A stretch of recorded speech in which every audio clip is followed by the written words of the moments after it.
भूविकास बँकेच्या उपसा जलसिंचन योजनेसाठी काढलेल्या कर्जाची परतफेड झाली नाही, ती शासनाने करावी या भूमिकेतून आज हा मोर्चा या ठिकाणी आणलाय. प्रथमतः मी आपल्याला धन्यवाद देतो की आपल्याला जाग यायला लागली, संघटित शक्ती निर्माण करण्याची गरज निर्माण झाली आहे, याबद्दल मनपूर्वक धन्यवाद देतो.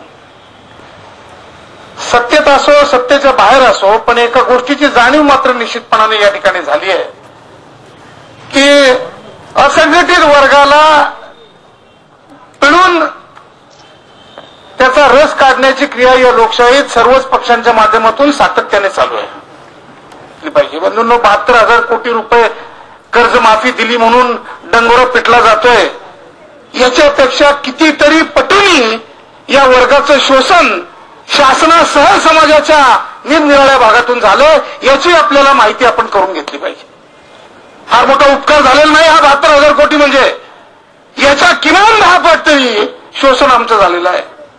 आज जो दर शेतीमालाचा या सुद्धा योजनेतून जे निर्माण होत आहे, त्या मालाची विक्री बाजारात झाल्यानंतर जो दाम शेतकऱ्याला मिळतो, त्याच्यापेक्षा कमीत कमी 3 ते 4 पटीने त्याची विक्री ग्राहकाला होतीये. शेतकऱ्याच्या मात्र पदरात टाकण्याचं काम, तो दाम पदरात टाकण्याचं काम अजून शासनाच्या मार्फत झालं नाही. 50 वेळा आम्ही मागणी केली शासनाकडे, वाशी मार्केटमधलं किंवा टोटल महाराष्ट्रातल्या मार्केट कमिट्यातला रुमाल टाकून बोट दाबून लिलाव करण्याचं पद्धत बंद करा. नाही झाली अजून बंद. शासनाची व्यवस्था नाही म्हणून शेतकऱ्याचे हे हाल चालू आहेत. ही व्यवस्था करण्याचे पूर्ण अधिकार शेतकऱ्यांच्या प्रतिनिधींनी शासनाला दिलेले होते. मार्केट कमिटी ऍक्ट अमेंड झाला, पण अंमलबजावणीत मात्र घोटाळा सुरू आहे. त्या कमिटीचा मी पण एक मेंबर होतो, मीच ते बिल त्या ठिकाणी इंट्रोड्यूस करायला भाग पाडलं होतं. पण प्रत्यक्षात काय घडलं, अंमलबजावणी आज नेमकी उलटी चालू आहे. आता कुठेतरी थोडंसं बेदाण्याच्या सौद्यात पारदर्शकता येऊ लागली आहे.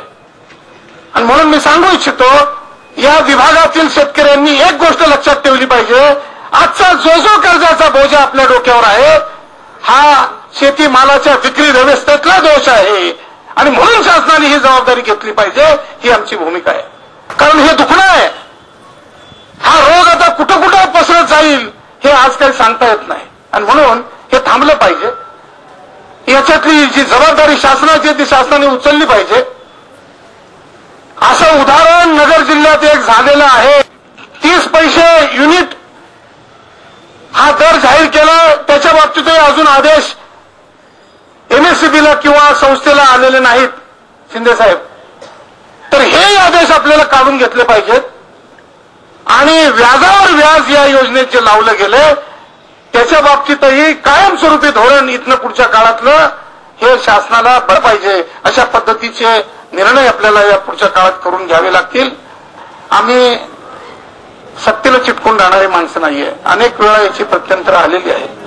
त्यामुळं जे करावं लागेल ते सर्व सनदशीर मार्गातून हे नक्की केलं जाईल आणि याचा अंतिम निर्णय या लढ्याच्या निमित्ताने आपण निश्चितपणाने मिळवू अशी मला खात्री वाटते.